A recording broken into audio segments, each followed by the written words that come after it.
Hello, and welcome to the fourth episode of Ban Minot.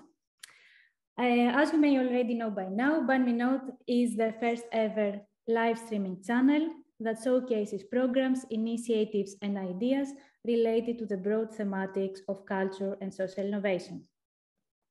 The team behind the channel consists of Evangelia, Maro, Nikos, and the second Maro, me.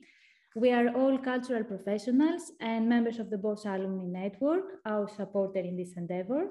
Today, I am your host, alone, but the rest of the team is behind the cameras working for our live streaming. Let's go through again with some guidelines that apply to our channel. For those of you who are watching us, you may have a delay of 5 seconds, more or less, depending on your internet connection and our internet connection, of course. This means you can interact with us in real time through the chat. And please do interact with us. We want to hear from you. So write your questions, comments, or whatever comes in mind. We want to hear them all. I read them and answer them.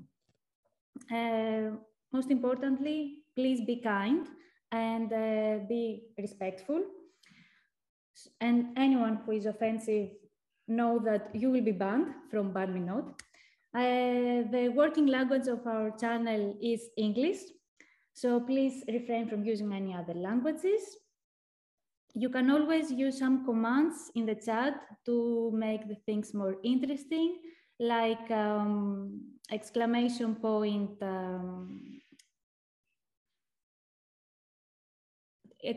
point today. The team behind the camera gives me some guidelines.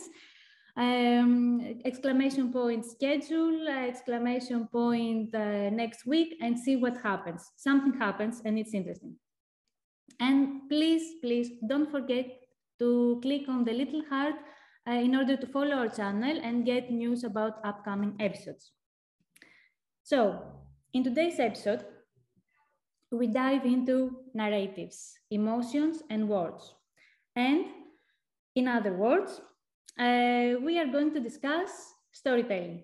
Our theme today is storytelling, a powerful practice to share information, to teach, to learn, to engage, to inspire, and in general, to understand life. Thus, we have with us two cultural professionals, two ladies that have implemented projects using ethnographic research to gather stories. And I'm not going to say anything else. We're going to focus on them, starting with a video. And then we're back with our first guest.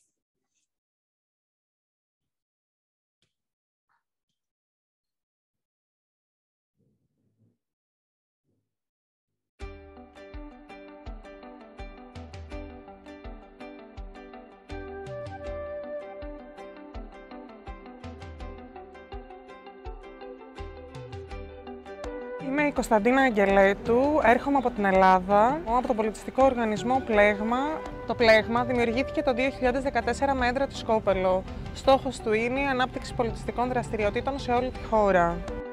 Όταν επιλέχθηκα για να συμμετέχω στην πρώτη φάση του Tandem, όπου το πρώτο meeting έγινε στην Τινησία, κατευθείαν αντιλήφθηκα ότι θα επιθυμούσα να κάνω με την Έλλη το Tandem, γιατί είδαμε ότι έχουμε οργανισμούς που έχουν κοινούς στόχους και καταλάβαμε ότι θα μπορούσαμε να συνεργαστούμε καλά.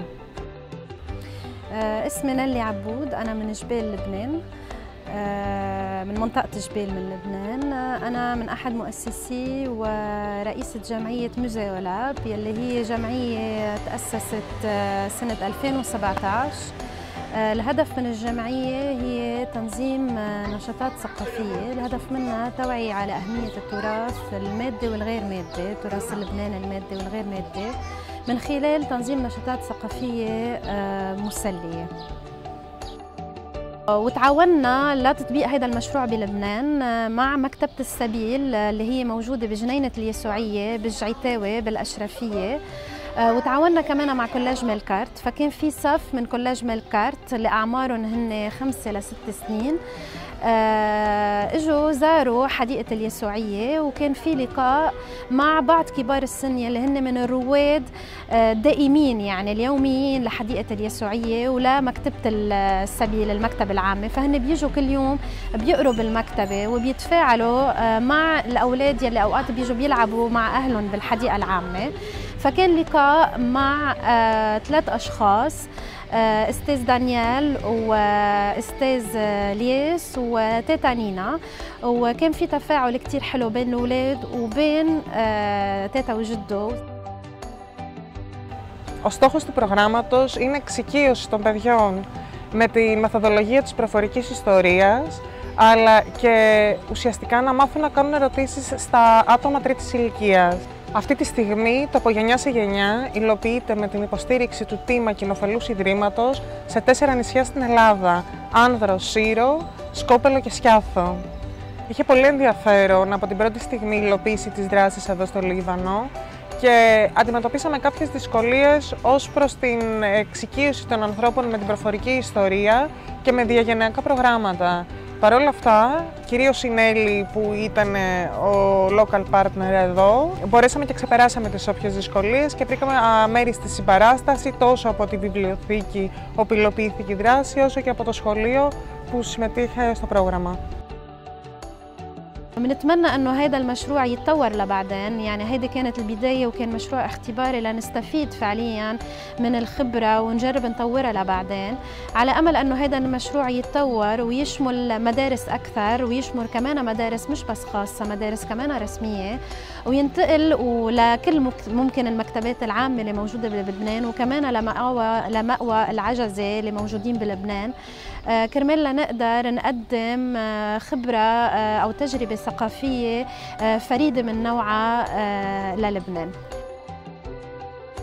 Okay, so after our first meeting with Leah, the teacher in Greece, I started planning today. So we listened to a bunch of stories in class, and then I told them to draw.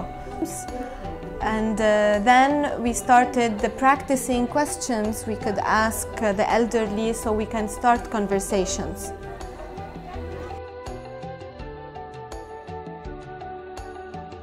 When I decided to start the project, I had a different idea of how the oral history should be transmitted. But thanks to the Greek experience, I had a much clearer idea of what the oral history is and how the kids can be a part of it and receive it in a very simple and fun way from the elderly. I like children a lot. كنت تخبر حكايات لحدا صغير؟ يعني كان في شي اولاد بيقربوك وهيك كنت تخبرهم؟ ايه هيك في كثير، ايه كنت احكي لهم اولاد اخوتي كلهم، كنت جمعهم وقعد احكي لهم حكايات والف لهم حكايات، انا كنت الف حكايات من مخي لاني ما عندي قصص هيك حلوين، لما بقرا قصه من كتاب ثاني يوم بنساها، هذا مش منيح فيي.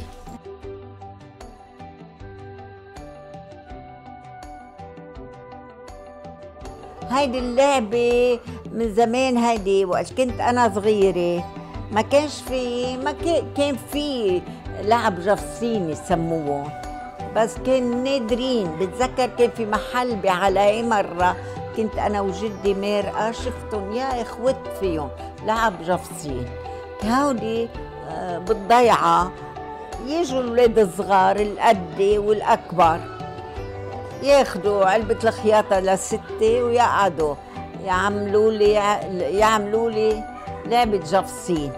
هونيك بنت هيك أكبر مني شوي لور تفصلها وتخيطها وتضيع لها الإبرة والمقص لستة. Tu peux nous dire si tu t'es amusée aujourd'hui? Oui. Oui, ça t'a plu? Qu'est-ce qui t'a plu le plus? Tu nous as raconté des histoires. Est-ce que tu fais ça avec ton grand-père ou bien ta grand-mère? Moi, ma grand-mère. Ta Ta grand-mère, qu'est-ce qu'elle Quand te je raconte? suis aux toilettes, Oui. Ah, elle te raconte des histoires quand tu es aux toilettes. Comme quoi? les chaperons rouges. Ah. Jade, est-ce que tu t'es amusée aujourd'hui? Qu'est-ce que tu as aimé le plus? Parce qu'on a joué avec ça. Et quoi aussi? Est-ce que tu fais ça avec ta grand-mère ou ton grand-père? Comment? Avec mon grand, Ton grand-père, qu'est-ce qu'il te raconte? il me Quelles sont les histoires qu'il te raconte? chaperon rouge.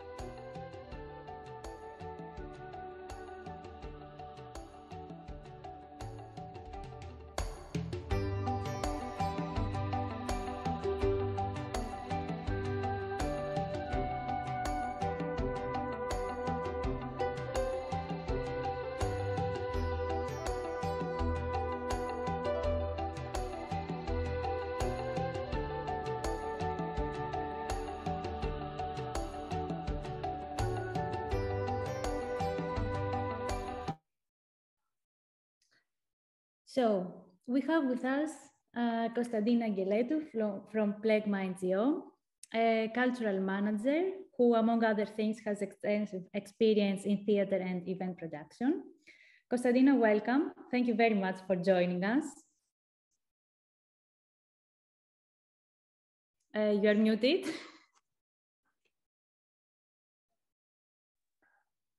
Thanks for inviting me. I know that you have very limited time, so and you join us all the way from Spain to talk to us about your project Generation from Generation. Would you like to share with the audience how this idea began? How did you come up with it? Yes, 2016, a Greek foundation called the Bosch Foundation made an open call with some thematics. One of the subjects was making a project about elderlies. So I was wondering what kind of project I could make, and had a conversation with a friend of mine that's his teacher in kindergarten. And she told me that she knows that in Northern European countries, there are happening some kind of projects between kids and elderly people. So in that moment of my life, I had started to become familiar with the oral history idea because of Kyriaki, that she's with us today. Joining us, yes. And this is how the idea of the project became true. Then we gained the fund, and then we continue up today to expand the program, especially in Greek islands. But during our experience in Tandem Samli, we made it also in Lebanon, that you saw the video from the project there. Nice. And I'm really curious about what were your early findings, the early reactions actually, both from the elderly people and the children, when you start, I don't know, introduce them to the projects, and when you first brought them together. What was your initial observations? And then, if it changed, what came out of it? Well, at the beginning, we didn't know exactly how to approach even the kids or the elderly. So the first phase of the project, let's say that it was a pilot one. We were trying to find the methodology that we could approach the generations. For the kids, and we were lucky because the teacher that participated in the first phase was very experienced and very good teacher. So she helped us to make the project a game for the kids. Oh, We told them that you are some kind of detectives of the oral history, and you have to find to search and find the history. Wow. Yes. We bought them also glasses as the detectives, and they made them to believe that they're trying to investigate the history. And what we did was to help them how they could ask an elderly, and how we make questions and how we can extract a history from the grandpa or the grandmom that we should have in the front of us. So we made the project at the beginning in Skopelos Island, that it's the place that I came from, and our organization is based. So it was very nice, the meeting with the elderly people were really funny, and it looks that all the participants enjoyed the project. Wow. And so you had this early phase in Skopelos, and then tandem SAML happened, and you moved to Riva. Ah, okay. Before that, we expand the project in four other Greek islands. Okay. Then happened the tandem SAML, and then we expand the project and during the COVID times, that it was really difficult, in other 7 islands. Okay, what you mentioned in the video some difficulties engaging the local community in Lebanon, but you had your local partner there that helped you. Yes. How was the transferring of your experience implemented in a foreign environment? It was difficult at the beginning because all the system is made with a different way. Okay. I mean, in Lebanon, the public schools couldn't, it wasn't so easy to collaborate. So we had to find a private school. Then they don't have institutions for elderlies there. So we had to find a place that the elderlies are using to go on frequency in order to engage the elderlies. And of course, in Lebanon, the society, they are really afraid of the non-profit organizations and the non-government organizations. So we had to convince them that it's not something that we are going to gain money, but it's something that it will be funny and very helpful for the kids also, and for them. I see. Project management difficulties. But focusing more on the storytelling aspect of the project, what were some thematics that the elders usually go to start telling stories? Like, what were the themes they chose to share with the children?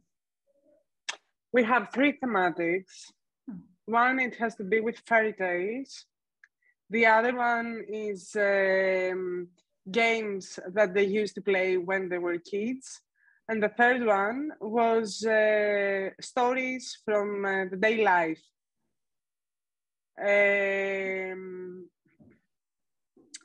The fairy tales, it would be probably the most difficult thematic, because the elderly were feeling responsible about how correctly should transmit the fairy tale, if they remember it well or not. Okay. Of course, we were trying to explain them, thanks to Kyriaki, that we don't care if they will tell us the fairy tale with the most correct way. We care just to listen what they remember and how they lived listening their fairy tales when they were kids. So we are interested about this kind of experience, and we're not make a research, folklore research to write down all the fairy tales. We don't care about that. Yes. But they feel, for example, more comfortable to explain us the game that they were playing when they were kids. And sometimes they bring in the meetings dolls from many years ago, and other kind of games that they used to play. And out of the three categories, which one was the most, let's say, which one was the most favorite of the children? The games. The games. Did you find any parallels, like modern day games with pastime? To be honest, as a middle generation between the kids and the, and the elderly, I remember some of these games. But for the kids of today, as they are used to play other kind of games, okay, let's say, because of the technology, because of I don't know, the games are changing from time to time. Correct. So it was they really enjoyed the experience of playing games with the elderly. Yeah, I noticed in the video also that you weren't using only the method of storytelling and oral history, but you use arts, and from what I understand now, games as well, to engage children in this whole experience. Like the drawings and paintings that we saw. Yeah. Yes, tell us about this, how the stories became paintings.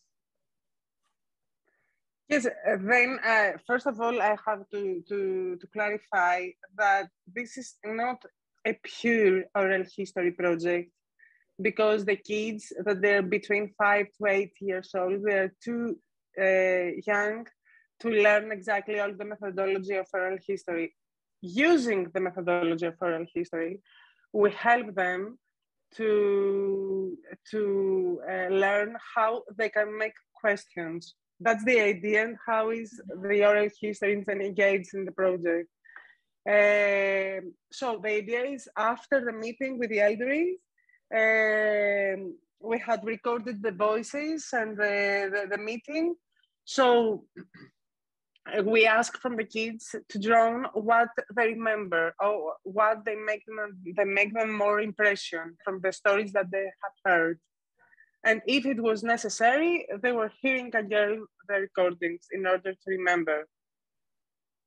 Any stories that children make similar drawings, that they draw the same thing, for example? Yes, it's funny because we decided to make the project only in Greek islands, and that is because we were interested to see how the people from Aegean Sea and from Ionian Sea and from in the north of Aegean and in the south of Aegean, how they were living in the past years, and if they had similarities. So, for example, one similarity is the pirates, the histories with the pirates. So we have a lot of drawings from the kids with the pirates. Okay. Yeah. Nice. We have one more video, Konstantina, but before this, is there anything else you want to share about your project, like next steps, or if you want to share with the audience where they can find more information about this? Yes, there is a website called apogenia.gr. I think that it's not available because I checked it yesterday, but I will check it in a few days. But it will be available soon. Yes. after this episode. Yes. Okay, what we have done in the last phase of the project was to use that drawings of the kids that they made after they heard the stories from the elders, and we made them animation stories. We use some of the stories that some of the fairy tales, to be honest, that they shared the elders with the kids, and using their drones, we made some short animation videos. Wow. And are they available on YouTube or on Plegma? Yes, they're available on YouTube with English subtitles. Super. And also they're accessible with sign language. Perfect. Okay, thank you, Konstantina. Let's watch the video. Yes, thank you.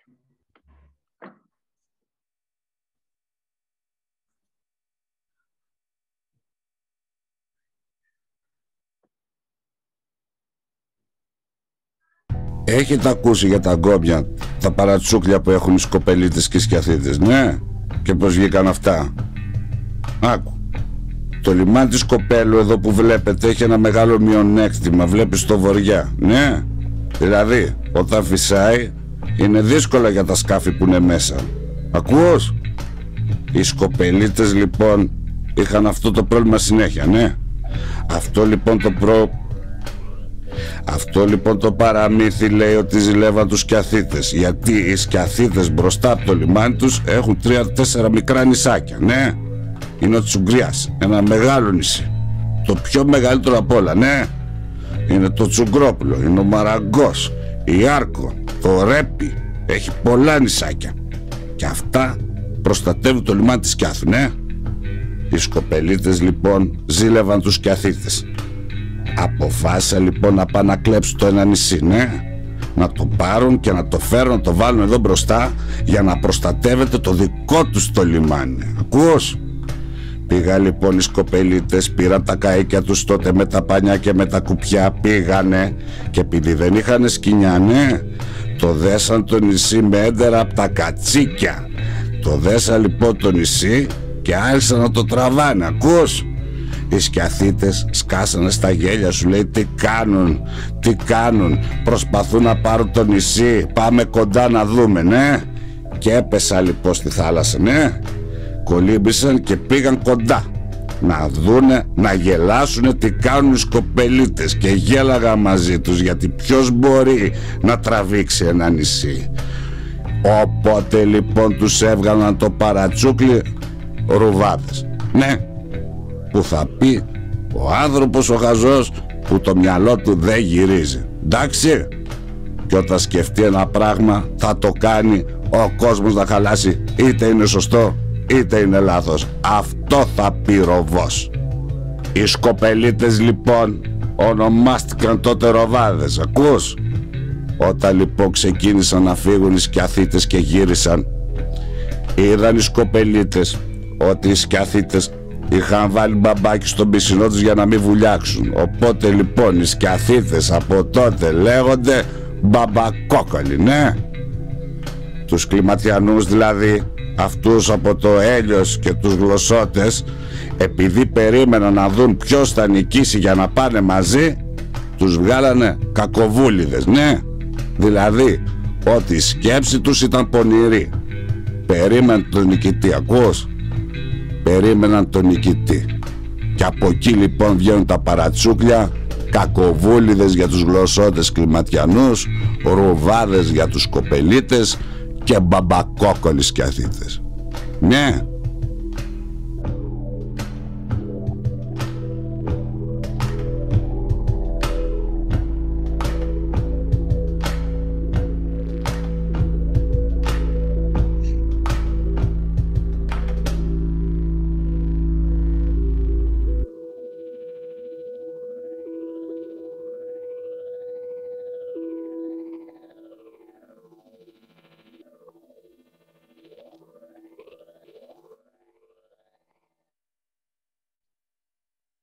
Okay, it was hilarious. Let's introduce our next guest, Kyriaki Fotiadou, who is a historian and a cultural manager, focusing on oral history initiatives. She was also part of the Generation from Generation project, and she will share a bit of her experience with this project, but also we are going to discuss about the oral history team of Eptapyrgio in Thessaloniki. Kyriaki, welcome. Thank you very much for joining us. Thank you for having me. First of all, how were you involved in the Generation from Generation project, and what did you like about it? What was the fun part that Konstantina mentioned earlier? Well, we had only fun parts, I think. It was an amazing experience because it was my first initiative in this, like a true initiative that we started from the beginning. It was an experiment. It was a pilot thing. When Konstantina told me, I told her, yeah, I think we can do that actually. And said, no, we can. And so we started, and it was a big risk for me in the beginning. It's as she says, it's more close to storytelling than actually oral history in terms of a serious oral history project. But we had this, the concept is for kids to know that history can be fun, that they can, it's not only about ancient times and Byzantine times, it's about our recent history that we never actually care about. That it's good to communicate and mainly to listen. And I think we achieved that with the kids that we collaborated, which was I couldn't believe it, especially in the beginning, I couldn't believe it, that we would have 5- and 6-year-old children listening and actually asking better questions than adults do, and more interesting ones. And the idea was to learn how to ask questions, but also to know that people can say what they have lived with them and they can know stuff by that. So the idea was like, even if you are a historian, you always ask your source. That's what we want to do, to have an introduction into this idea and into this concept. And I think, I don't know, we had a lot of amazing moments. I mean, we had together when we started in Skopelos, looking for our interviewees, the elder people, and going door by door to find them together with Konstantina, and learning stories about Konstantina's family also, because, you know, when they see her, they, I know that.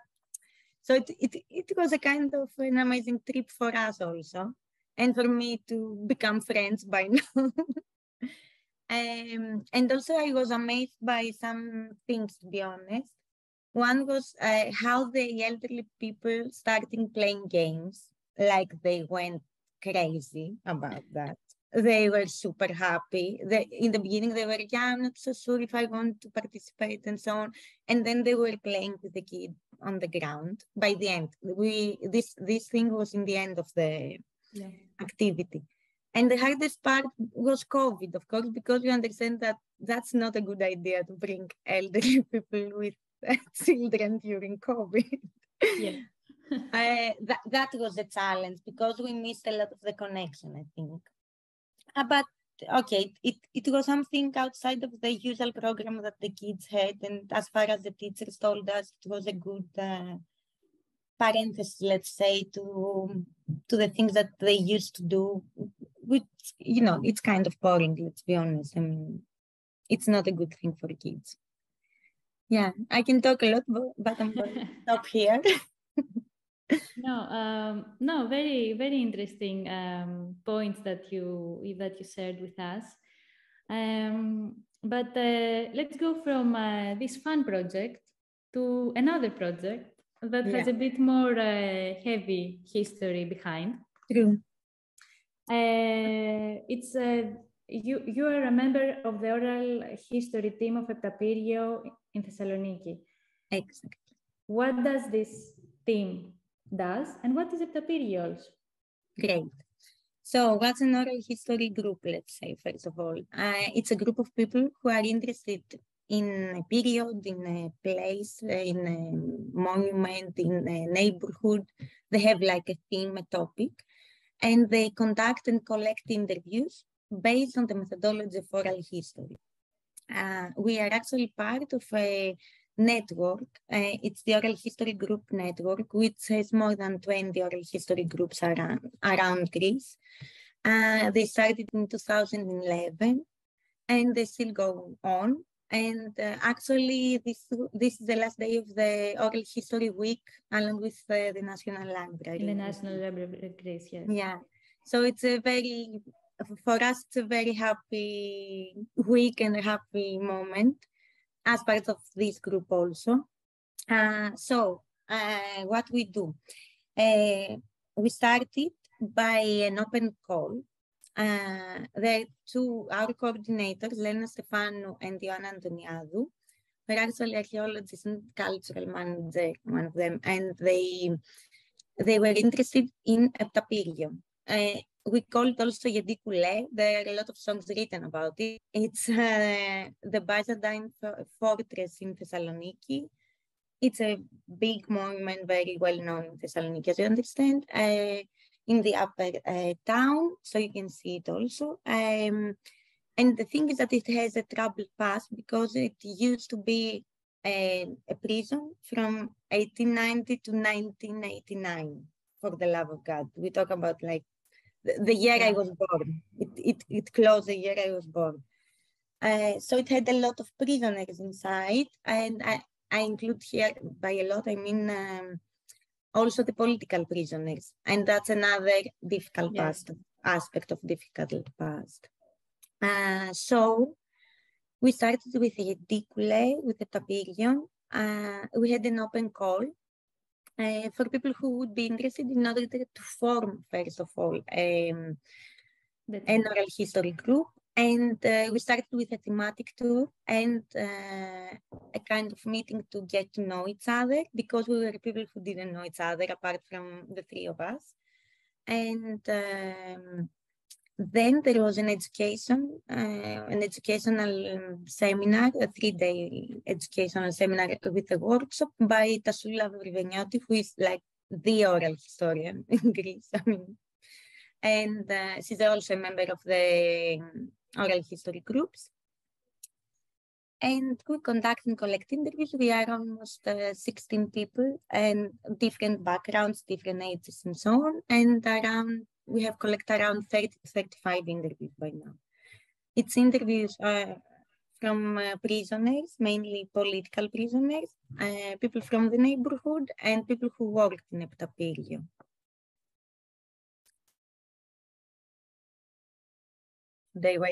Should I go on? Sorry, we have some internet problem. That's why I stopped. I can go on. Give us a moment to. Give us a moment to. Actually, we can continue the discussion. Okay. So, you talked us a bit about Eptapyrgio and the many different narratives that are connected to a landmark of the city. Did you focus on a specific story, or you were just looking for people connected to the landmark? Okay, so we are a site-specific group, actually. As you said, we have this landmark or Eptapyrgio as our main focus. We had these three categories. We cared mainly for prisoners, people who worked there, and then for people who are in the neighborhood and are connected to this monument or prison.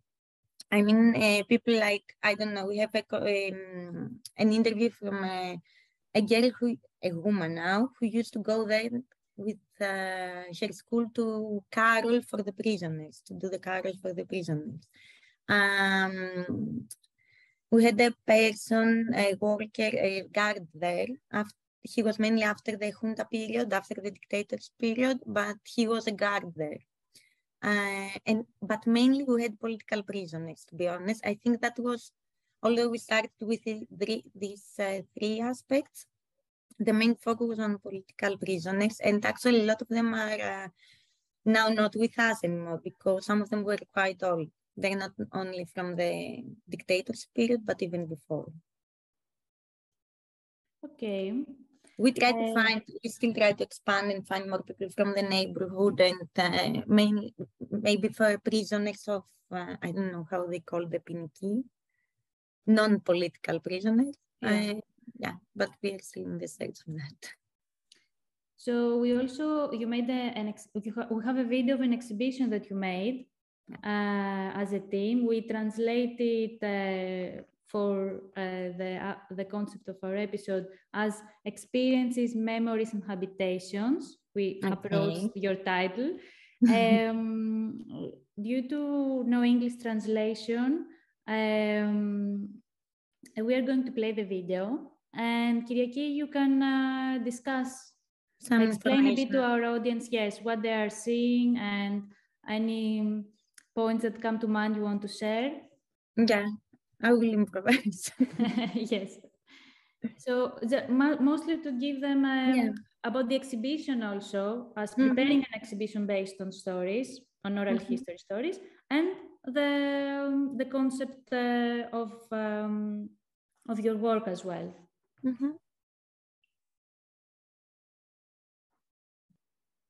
So, okay.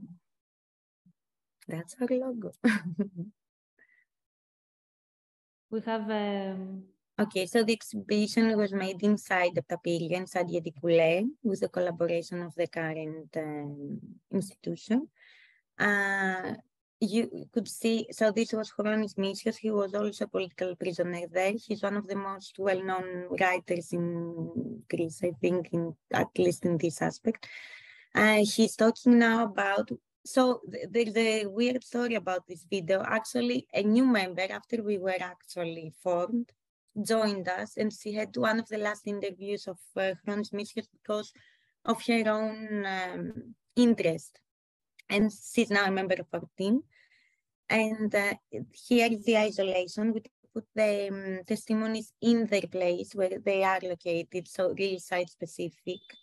We base the narratives. The narratives were based on the walk inside, let's say, the Eptapyrgio. Here you can see the isolation. Franz Michels was talking here about how he read when the light went through a small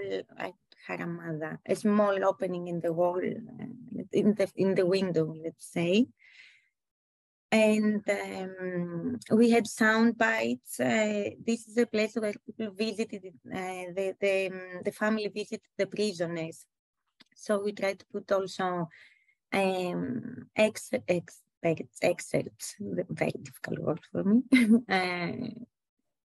parts of the interview here, because they were talking about how they were talking with their families and how it was to see, like the kid is in, the families were isolated also. That was another thing about political prisoners.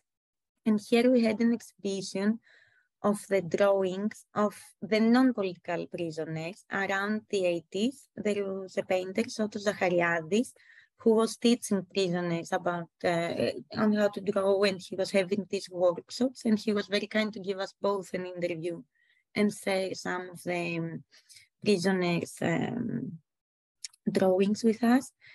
Here we had put written the testimonies, but in written form. Okay.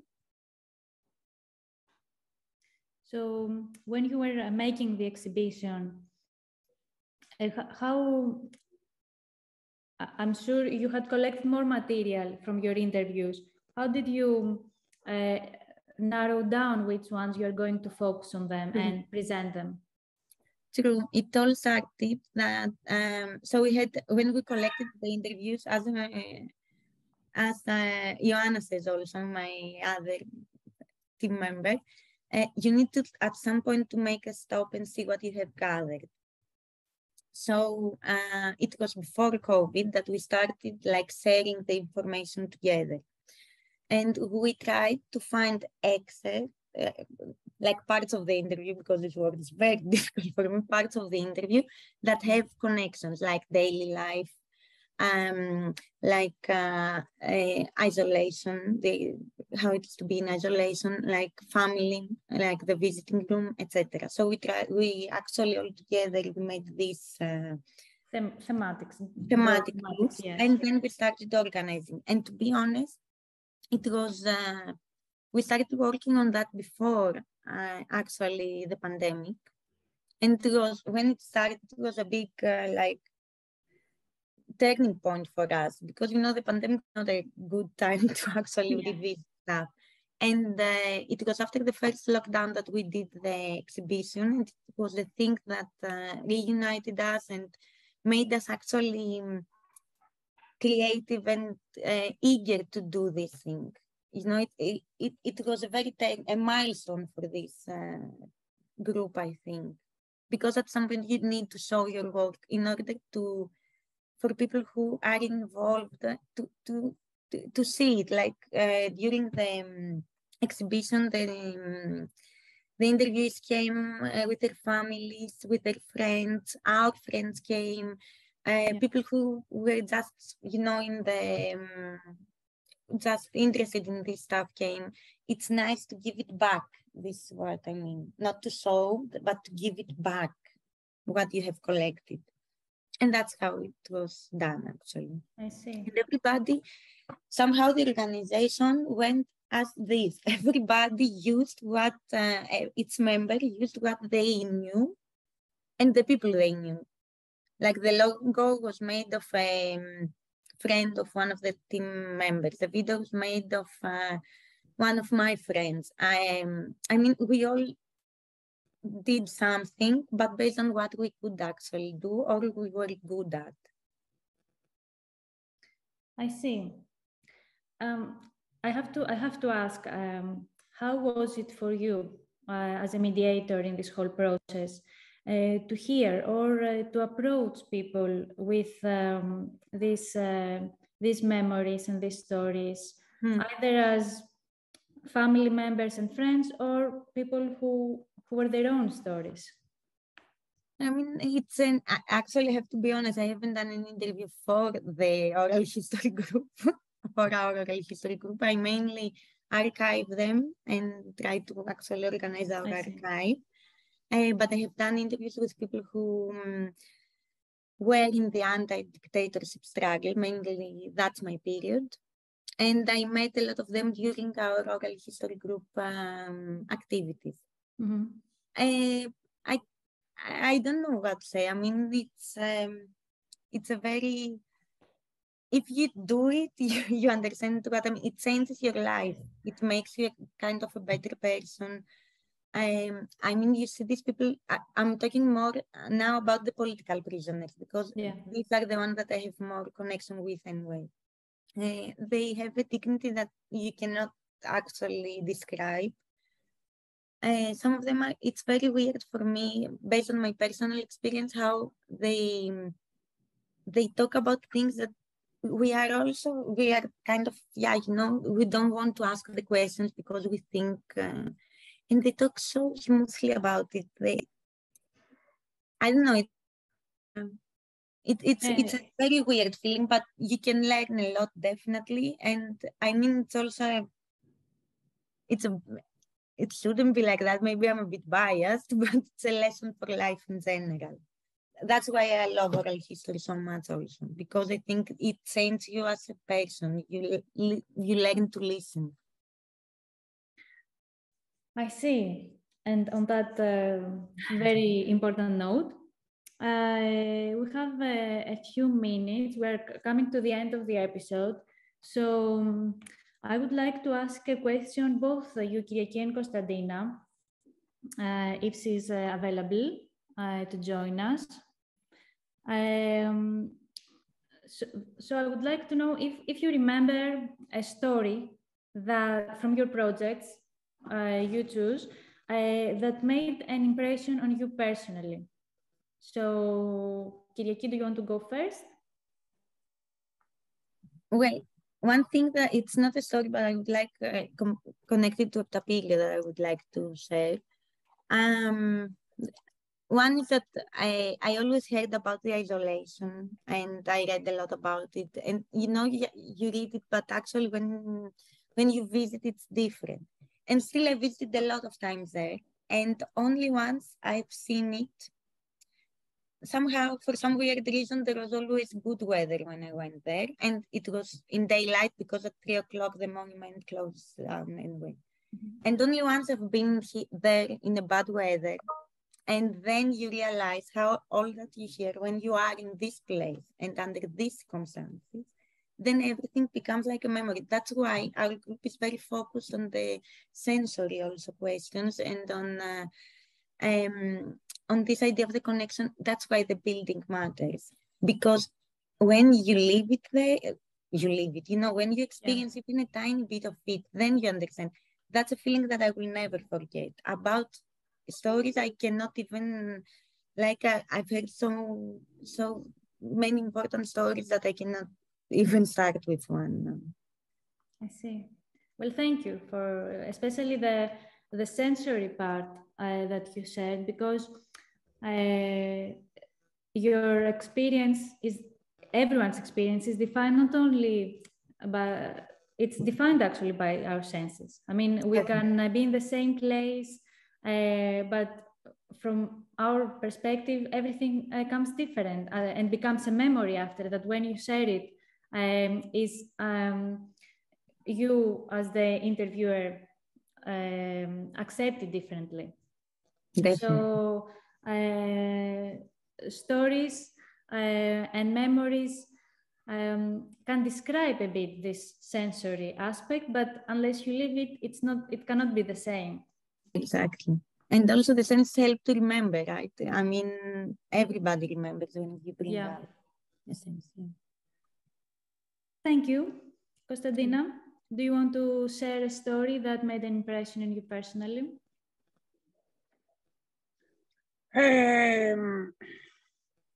In Tinos, one of the elderly was the grandpa of the grandfather of one of the kids that they participate in the project. So he told us he was a musician, a local musician, and he had a lot of stories to say. And also he has a natural talent of sharing stories and fairy tale, etc. He was one of the best participant in the project that we had ever. And after the project, we asked the kid if he had heard that stories from his grandfather. And he was really surprised. He was 6 years old. He was really surprised. And he told us that he never asked his grandfather, and he didn't have an idea that his grandpa knew so many stories. So yes, then you understand that it's a project that is a very funny project and everybody enjoyed, but finally it has a meaning for the participants. Yeah, I mean, that's also the power of sharing stories, because it's not just the story itself, it's also the person who says it and becomes something different to the eyes and ears of the person that hears the story, and rediscovers this person through their experiences and memories. Yes.